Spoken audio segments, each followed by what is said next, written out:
like that. Nobody gave you rights. You had to take them. Women didn't get the vote. They had to take it. They had to tie themselves to mailboxes and fences and go into places where just those stinky men guys go. And say, no, I exist. I'm real. I'm human. And I have a right. And I can vote. And I can shape my life and my destiny. And then they went to sleep watching soap operas, and they're just taking all that away. Poland is putting U.S. troops on their border. That seemed like a big thing with these Patriot missiles and all that thing, rucking up the Ruskies. But then we find out the Ruskies were on maneuvers, practicing dropping a nuclear weapon on Poland and invading it. Well, I think I'd be a little bit alarmed, and if the Americans wanted to set up some Patriot missiles, you could put them in my pierogi palace, because Boris here was just getting a little bit out of line with this kind of stuff.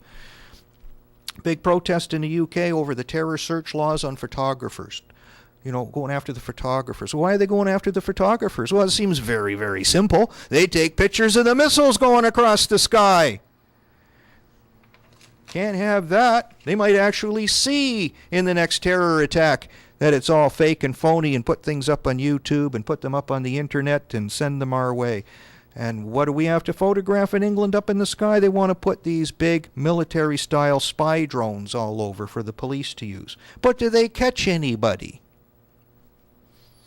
Especially dirty cops, or phony intelligence officers doing black flag operations, or like the other big story here from Dr. David Kelly, the guy who was blowing the whistle on the Blair administration about the phony yellow cake that started a war for nothing.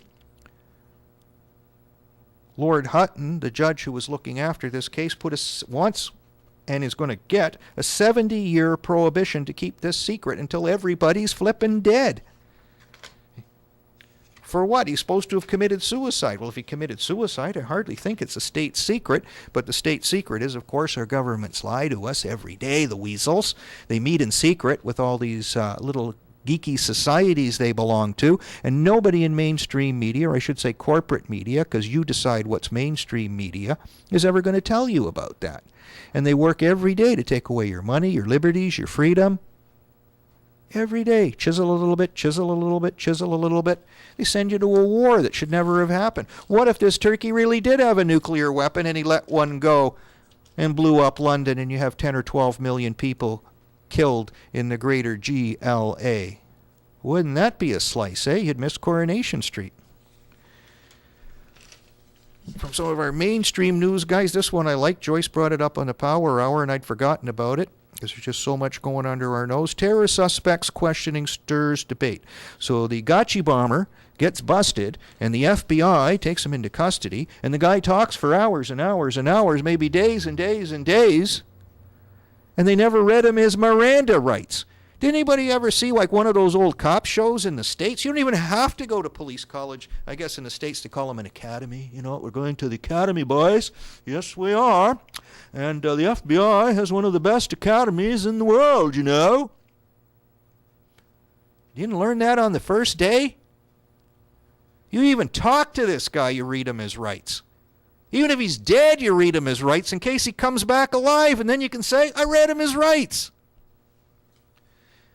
Because anything he says that you don't read him his rights to is just a complete waste of time. So you got to wonder about that one. Then we go to our own Royal Canadian Mounted Police farce. Dismissed Mountie may get job back. So the guy was convicted of fraud, and he actually was one of the few, if ever, that got thrown out. I find that a miracle from things I've been reading in the past. So, the appeal court judge says, it's a really tough job and he's under so much stress. You just can't believe the stress he's under. So because he was under just so much stress, the fact that he's a fraud artist and he broke the law, we just have to ignore that. Well, isn't anyone who gets busted under a lot of stress? You're the banker and you're going to work with a gun because, you lost $5 trillion somewhere and they're going to find out. Aren't you under a lot of stress? Nobody else gets treated like that. When you got that pie in your hand and the cabinet minister's right there and you love seals. They're the cutest little fuzzy things. And you chuck that pie. Aren't you under a lot of stress too? Bizarre. But I guess Maybe he was in the RCMP Snoop department, and maybe he knew what kind of stains were in what kind of people's underwear, and he can tell that to the rest of the world. And we see the Caledonia man who's charging Mr. Fantino. One of the newspapers is just jumping all over that, just saying, citizens have rights. Like, you can actually go to a justice of the peace and lay a charge against someone in the Politburo like Fantino. Isn't that awful? And maybe the premier should look into that and take away those rights, because you could actually put some of these damn criminals before the courts for stealing your money, taking your rights, and using you for God only knows what, like a footstool. And we find out our great ambassador here in Tehran that saved the Americans back in the good old days with the Tehran Revolution. Turns out, they made a complex deal to make him a CIA station chief for Baghdad, for Iran. And, I guess that's just a good thing to have him there. He's the only guy. It's about the only decision you can make. Part of the story is that they were going to do some kind of rescue operation called Operation Eagle Claw. And Ken Taylor, well known in the day, probably forgotten now. Most Americans probably wouldn't even know who he is. But, your people were in trouble. We took them in our house. And if we got caught, they'd have slapped our pinkies big time. So, in the Bush administration, sometimes, especially since it was Papa Bush that organized and arranged all this covert activity back in the day, how soon you forget. We're your neighbors, we're your friends, and when we come and knock on your door, you stick a machine gun up our nose and say, give us your passports and give your baby's passports and then show me what's in your grandmother's Pampers. You saved my bacon, I don't think I'd be treating you like that. Probably say the door's unlocked, the beer's in the fridge, make yourself to home, I'll see you when I get there. But that's my idea of what neighbors are. The paranoid, delusional misfits we have as leaders seem to have a different point of view for some strange reason. And then I guess, we got the big story about the Olympics. So I guess we're going to have to get into this one because Joyce was kind enough to send me some intel from her neck of the woods. Some young fella has really put together an amazing little piece that just blows me away. Hopefully it doesn't blow away people on the internet, people going to the Olympics. Hope they don't blow him away either. Vancouver tapped for terror.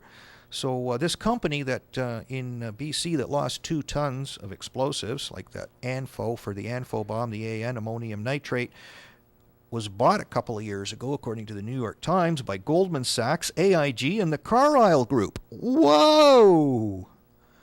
And you lost some ammonium nitrate, too. Isn't that a surprise? That was number 1 on his list of reasons to think things are going to go pop at the Olympics. Number 2, media circus with Al-Qaeda using ammonium nitrate in Afghanistan, and I believe even mentions of that in Yemen, too. Bringing out the Osama Q. Yes, Osama. He's in charge. He was in charge of the Gachi bomber. He spoke, if he's even alive. The proroguing of Parliament to March 3rd, and then a match-up with the day that was a day Dick Cheney was given control of the military defenses, March 3rd, 2001. So that seems to be a good, what is it, Mars for March, God of War, the 333, 33rd degree, put it into a 6 and stuff like that, and it was 2001 back in those days. You get another 3, so you could have a 666 combination. Good timing.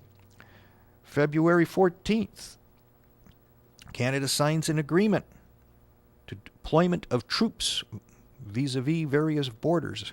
So we can send our troops to the States, they can send theirs into Canada. The BC Privacy Commission office has frozen. Not that it's cold, it's just you can't find out what the hell's going on in your own government. All elective surgeries are canceled during the time of the Olympics. And then as we said in a previous show, you can't send the Vancouver extraction team, search and rescue team, to Haiti. You just let all those poor black people die just in case we got to save a few white ones up here, eh? But then maybe some of our members of parliament still belong to the Klan, too. Lots of tip-offs regarding a plot. I guess this is one of them. Verint, that Israeli company that controlled the security in a lot of cool places like Madrid and London, is tapped for security. Ooh. And that there's a back door and